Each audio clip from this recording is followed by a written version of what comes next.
Okay, magandang buhay mga kasama o mga kaguro. Share ko lang po yung aking ginawang automatic na SF2 kung saan meron dito June hanggang April po. Ayan, June hanggang April siya. Pwede kayong maglagay ng attendance ng bata, and then meron din dito yung total ng present, total ng absent. So first, kailangan po natin mag-input. So dito po ilalagay natin school ID, for example 1040, 1028, 45. And then school name po, halimbawa ay Gabaldon ES, tapos grade, halimbawa ay grade 4, and then section, halimbawa ay Mabini. Ayan, tama. And then dito po maglalagay tayo ng pangalan ng bata. Yan, dito sa input po. So automatic na po siya maglalagay dito sa lahat po ng 1. So dito lang po kayo maglalagay sa input. And then sa ilalim po, sa pinakailalim, scroll down, dito yung pangalan ng teacher. Halimbawa ay Juan de la Cruz. Ay, mali. Yan. And then principal po, ayan, halimbawa, principal. Yan.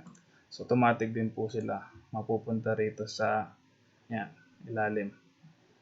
Then, so, ano maganda rito, so pwede nyo po siyang kuhanin, halimbawa direct sa SF1.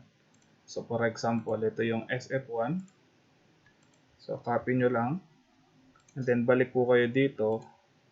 So, automatic. And then, control paste lang po. Automatic na po siya. So, 13. Next din po yung sa babae.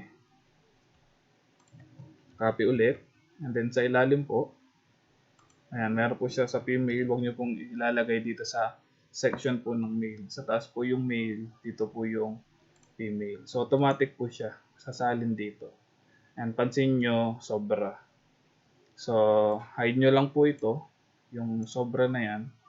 Hide lang po. And then, dito po sa ilalim, parang kulang siya. Hindi siya nakakuha lahat ng babae. Unhide lang po. And then po sa ilalim, hide nyo lang po. Para po sumakto siya.